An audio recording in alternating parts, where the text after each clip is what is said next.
Assalamualaikum warahmatullahi taala wabarakatuh.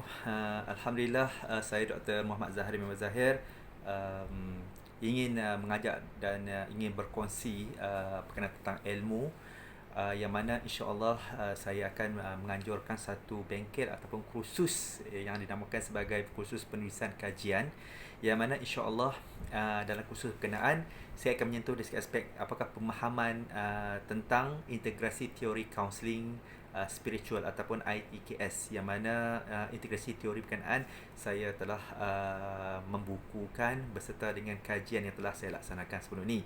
Jadi sebagai pengenalan di sini untuk para hadirin sekalian, kajian merupakan salah satu penemuan secara empirical. Jadi dengan kata lain, kenapa saya buat kajian? Kenapa kita semua perlu buat kajian? Aspek kaunseling, pengkaji yang mengkaji tentang apakah teoretikal yang kita guna pakai. Dan yang kedua, kenapa saya nak integratekan teori konvensional dengan spiritual? Ini penting tuan-tuan dan puan-puan. Apa kelebihan dia?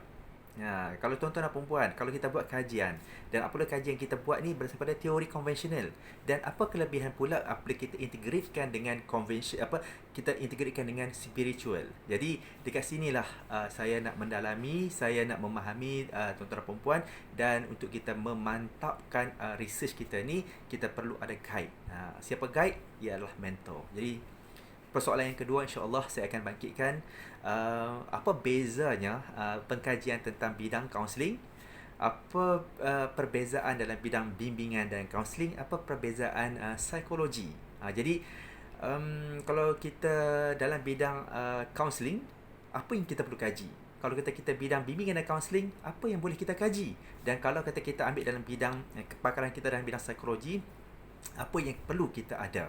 Jadi dekat sinilah saya melihat satu keperluan sahabat-sahabat yang sedang mengikuti pengajian dalam peringkat master dan juga PhD untuk membuat penulisan secara ilmiah dan lebih mantap. Dan insya-Allah saya juga mengalukan tuan-tuan dan puan-puan, sahabat-sahabat semua, hasil daripada penulisan saya ni, hasil daripada kajian saya lakukan ini, alhamdulillah saya telah menghasilkan 10 buah e-book, yang mana e-book yang saya telah laksanakan.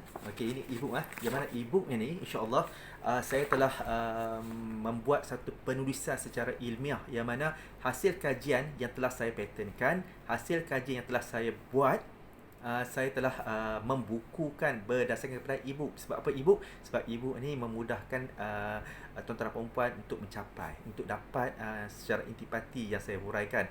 Antara yang saya sentuh dalam e-book ni tentang apa itu REBT, yang kedua tentang tazkiyatun nafs, yang ketiga bagaimana kita mengintegrate teori konvensional dengan Islamik, spiritual.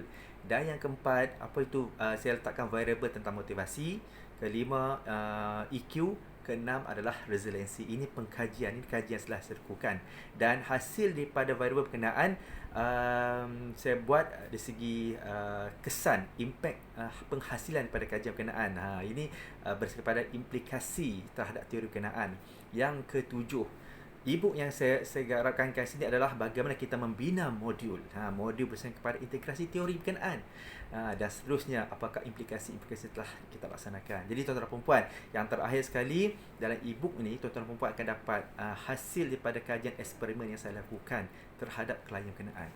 Jadi jangan lepaskan peluang. InsyaAllah kita akan berkongsikan ilmu dalam bulan Ramadan yang cukup mulia ini. Saya akan berkongsikan setiap upaya yang termampu. Dan tuan-tuan dan perempuan, rebutlah peluang. Kita maju bersama, kita dalami ilmu bersama. Dan insya-Allah sebagai counselor, sebagai practitioner counselling, saya memegang amanah untuk berkongsikan ilmu berkenaan. Sekian.